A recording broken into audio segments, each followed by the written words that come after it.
Hi everyone, welcome to our final presentation for Eloquence. My name is Claire. I'm a University of Toronto Masters of Science student. I'm studying at the Cochlear Implant Lab at Sick Kids, and my research focuses on hearing loss, spatial perception in children with hearing loss. Hi everyone, my name is Sahil. I am doing Masters in Applied Computing in the Computer Science Department, and I am a programmer in this project.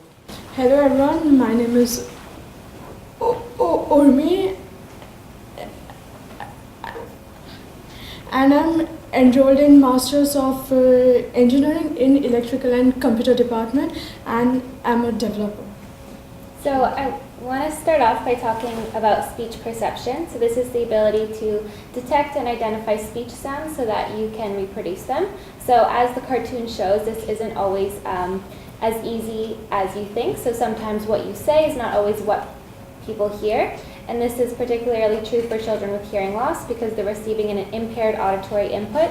So this can affect their output, their speech. So this is why speech perception is measured in the audiology clinic. So as it stands, it's measured using the phonemically balanced kindergarten word list, which is a list of words that is played for the child through a headphone or the speaker in the sound booth. So the child hears something like this. Say the word, please. And then they have to say the word, and then the audiologist listens to the response and gives them a score. So as it stands, this is subjective because the audiologist is the one scoring the response. So we wanted to create an objective speech perception test. So our app Eloquence uses the same paradigm as the clinical PDK test, whereby it plays a word for the child through a headphone or a speaker, and then it listens to their response and gives them a score.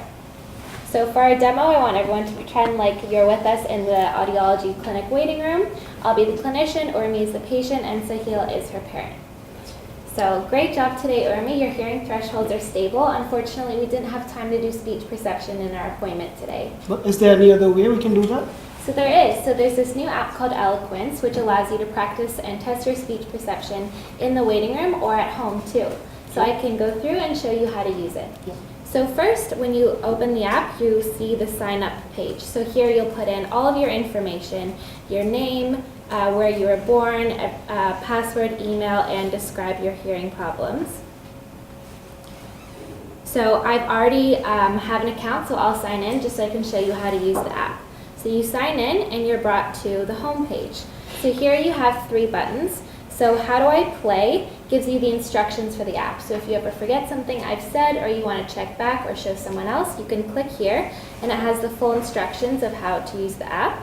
You can also click how am I doing. So this will show you your progression. So if you click it, it can show you how your speech perception tests change over time. So this is good to monitor your progression and see how you're doing.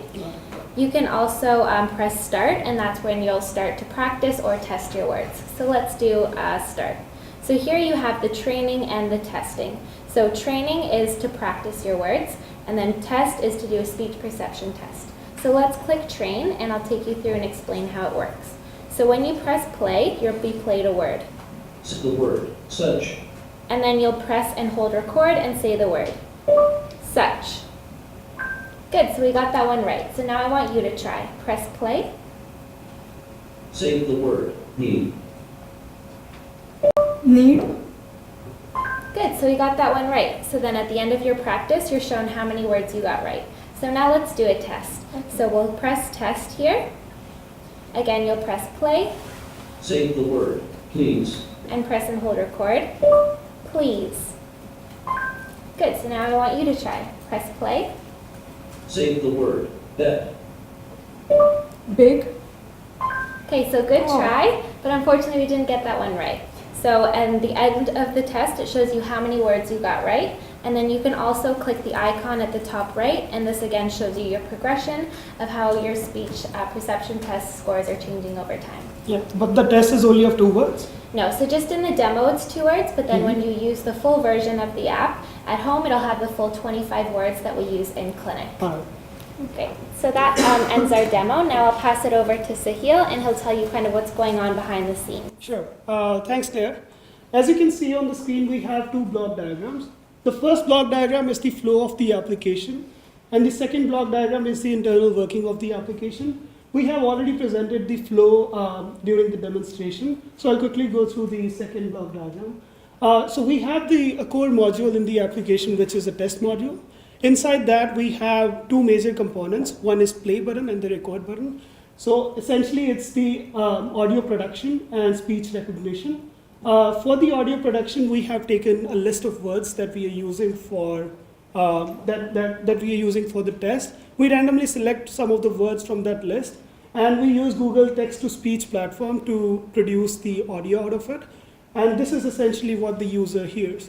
And for speech recognition, we record the user's voice, and we use Google's speech-to-text platform to convert that into text. And based on the result that we get from the Google's platform, we evaluate whether it's correct or not. And after the test is over, we store the test information in Firebase. In fact, every data in the application which is persisted, for example, user information, the bio, it's actually stored in the Firebase. So whenever you click on user progress tab, we fetch all the tests a user has taken, and we show a line graph out of it. Perfect. So for our future work, we wanted to maybe add a learning algorithm for the training module. So this would allow the app to save words that the children got incorrect during the test, and then in the training module, they'd give them words similar to those, so they can practice words that they have difficulty saying. We also want to add a teaching module for phoneme pronunciation. So phonemes are speech sounds such as t, k.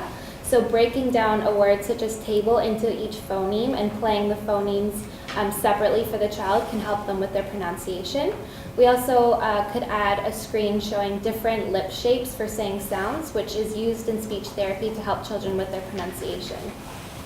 So the key learnings for me as a specialist was really understanding how intricate app development is, so understanding how many screens you need, how many buttons, and the flow of the app. If I knew that from the get-go, we could have maybe started with the development earlier on.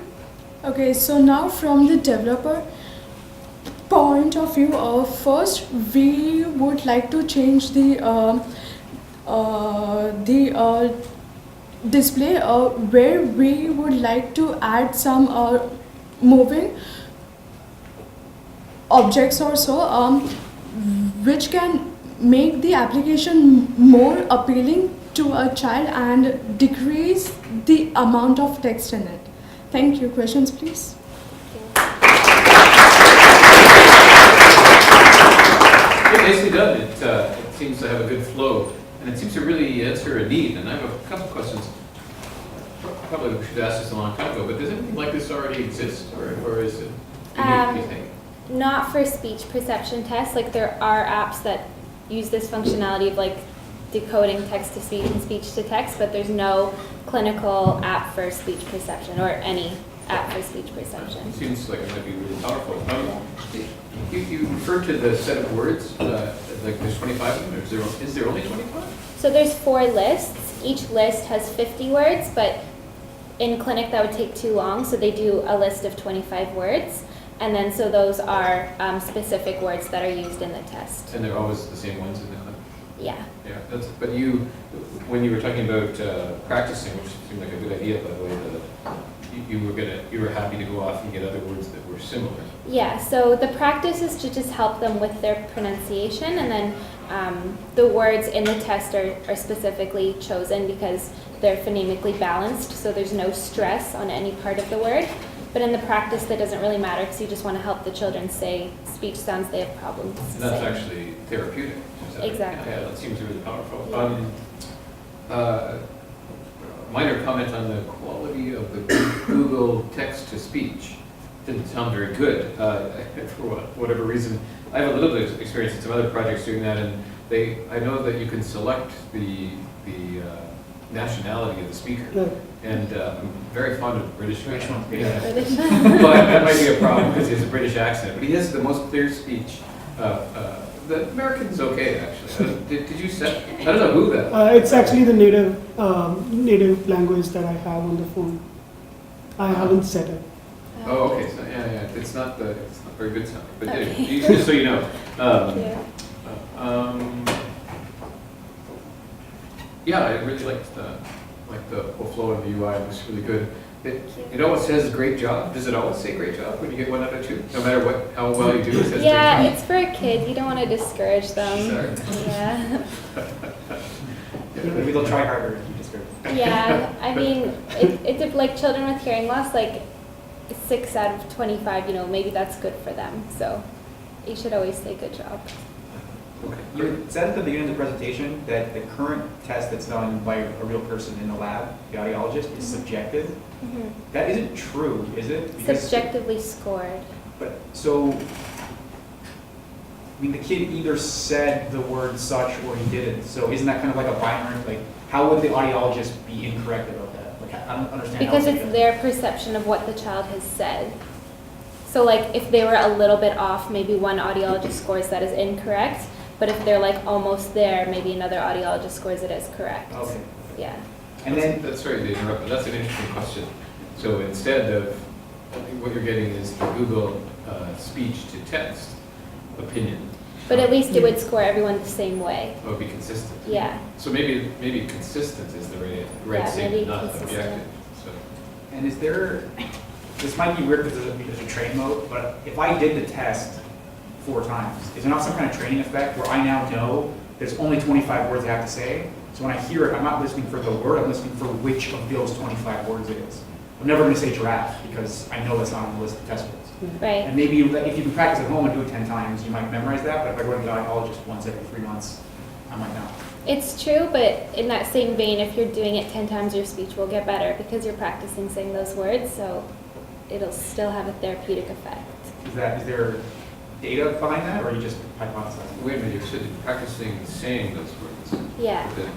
That was about perceiving those words. So it is perception and then accurate perception. So it'll help you be able to practice those sounds, but I guess you're right.